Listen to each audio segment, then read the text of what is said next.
Hey guys, this is Ben, the Bearded Weaver. I was just, my voice is a little bit better. It's still a little bit soft, but sinuses are behaving a little bit better. So here's the video I was telling you about. I'm winding the warp for the new David loom. He is paid for finally. He will be here next week. He's coming up from Fort Payne, Alabama.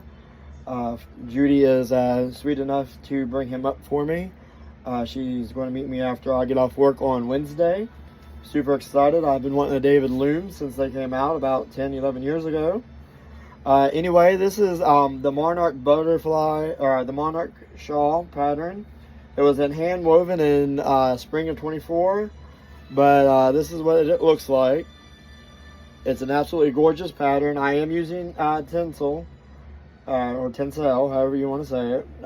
Instead of using silk for the weft, I'm going to use bamboo from Cotton Cloud. I am using Monsieur Brizard tencel. I have to make 4 in this color palette, and I'm making 4 in a purple color palette. It's a 6 shaft pattern, and it's a twill structure. So, but either way, let's get started. So the draft shows you do a whole lot of color changes, and that's what I wanted to show you.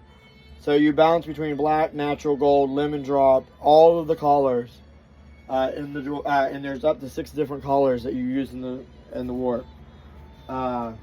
So anyway, a little hack that I was taught and I absolutely love is using just a counter to keep track of your thread count. It's very helpful because I put a counting chain in for my rattle. This is a 30 EPI. My rattle's 1/2 inch, so I'm putting a counting chain every 15. The last one went in at 30, so the next one will be 45. I'm at 43. The draft calls for 1 natural. So here is the natural. We're going to go around. The last one was an over, so we're going to go under, over, all the way around. This is a Sahara over a 6-yard warp. It'll make 2, and then I'll make a purple set, and then I'll go back to the orange set.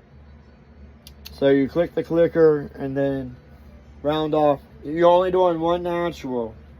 That's what this draft does.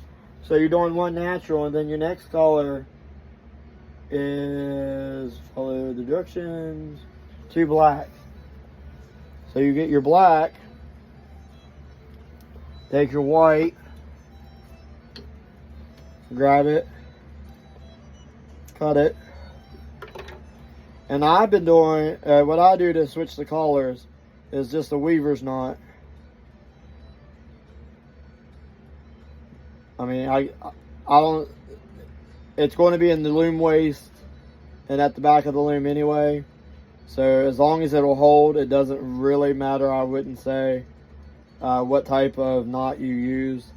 Just weaver's knots are quick, easy and quick to do. So that's just what I prefer. But just do a quick weaver's knot. And then the draft says, you're going to do 2 black. So after this block, we'll have to put the counting chain in, or move the counting chain. So this one is under this one, over this one, because we went under it the last time. That's your cross for your leaf sticks.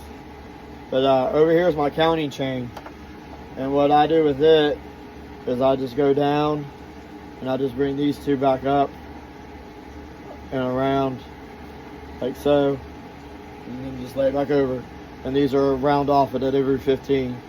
So when I go to put it in the rattle, I just put each bundle in, and then I just go back to the start, pick up the black. Again, we're doing 2. So we went over it this time, so now we're going to go under it and over that one. We're just going to go around.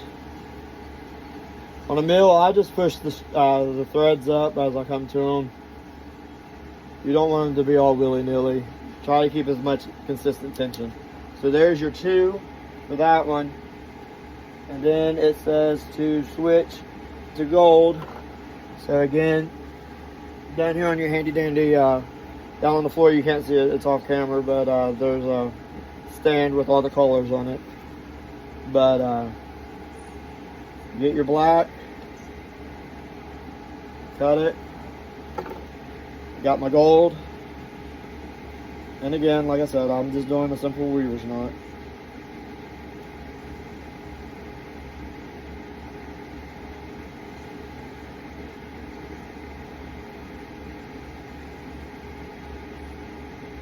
And if you're not sure how to do a weaver's knot, there's 1,001 videos online how to do one.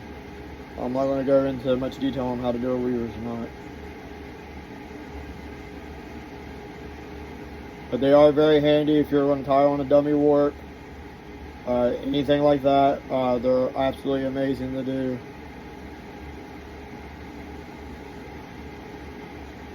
It is definitely a knot that you should learn if you're going to be a weaver.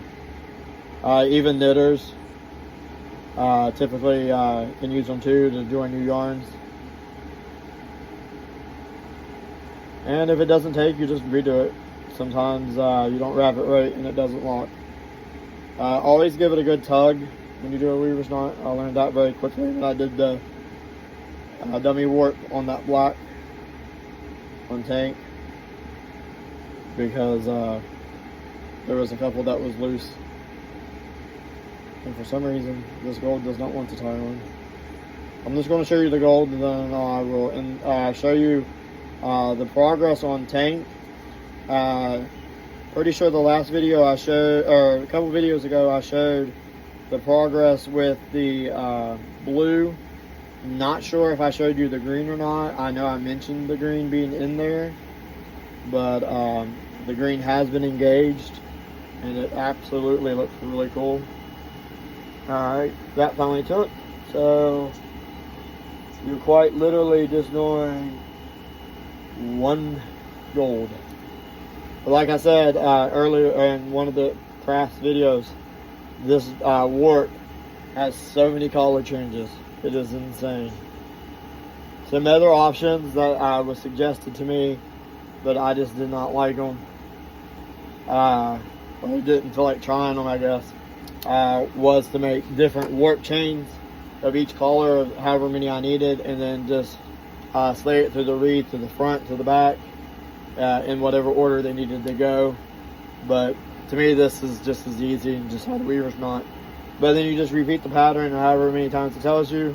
If you have to make multiple warp chains, what I will be doing is making toe tags with numbers. This will be number 1, and then just number them so that way you know which warp chain goes where. But give me just 1 second and I'll show you what Tank has been doing.